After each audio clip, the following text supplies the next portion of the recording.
जो विद्यार्थी इस साल टॉपर बनना चाहता है ना, वो इस 3 काम को करना शुरू कर दे। 100% नहीं, 120% गारंटी के साथ बोलूंगा, वो विद्यार्थी इस साल टॉपर बनेगा। कैसे? वो 3 काम कौन कौन सा है, कैसे करना है उस काम को, कौन कौन से तरीके वो 3 जिसको अपना के आप टॉपर बन सकते हैं, उसको मैं ध्यान से समझाऊंगा, समझिएगा। देखिए, इस वीडियो को शुरू से अंत तक देखिएगा। टॉपर बनना है तो बीच में स्किप करके जाइएगा, कुछ नहीं कर पाइएगा। देखिए, सबसे पहला जो काम करना है ना, रिवीजन। आपका जो सिलेबस कंप्लीट हो चुका है, एग्जाम के समय सबसे इंपॉर्टेंट चीज आपका रिवीजन बन जाता है, क्योंकि जितना आप अपने सिलेबस का रिवीजन करते हैं उतना वो चीज आपके दिमाग में बैठ जाता है। इसलिए कहना चाहूंगा, एनसीईआरटी जो आपका बुक है उसका जबरदस्त तरीके से आप रिवीजन कर जाए। देखिए, आपको टॉपर बनने से कौन रोकता है? कोई नहीं रोक पाएगा। देखिएगा, इसलिए पहला काम, आपका सिलेबस जो कंप्लीट है उनका रिवीजन करना शुरू करें और जबरदस्त तरीके से रिवीजन करें। दूसरी बात है, इंपॉर्टेंट प्रश्नों का नोट्स बनाए और उनका रिवीजन करें। नोट्स, इंपॉर्टेंट प्रश्नों का नोट्स क्या होता है पता है? इंपॉर्टेंट प्रश्न का नोट्स बनाने का मतलब होता है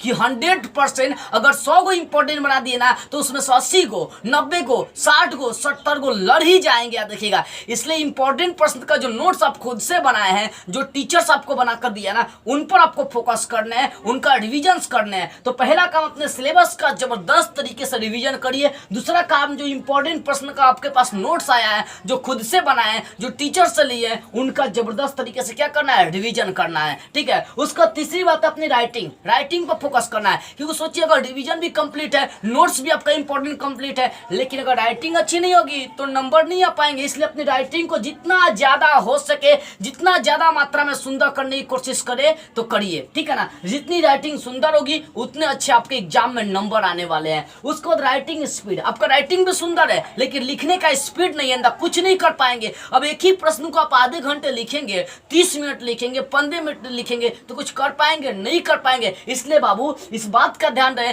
कि एक प्रश्न को जवाब देने के लिए 3, 4, 5 मिनट, इससे ज्यादा आपको टाइम नहीं देना है। तभी जाकर एग्जाम में आप सारे प्रश्नों को आसानी से सॉल्व कर पाएंगे। ठीक है। तो राइटिंग के साथ लिखने का स्पीड भी आपका मेंटेन होना चाहिए। तो ये 3 काम, अपने सिलेबस का जबरदस्त तरीके से रिवीजन कीजिए। उसके बाद जो इंपॉर्टेंट प्रश्नों का नोट्स बनाए हैं उनका भी जबरदस्त तरीके से रिवीजन करिए, और इसके साथ साथ राइटिंग स्पीड को मेंटेन कर लीजिए। और देखिए, आपको टॉपर बनने से कौन रोक रहा है।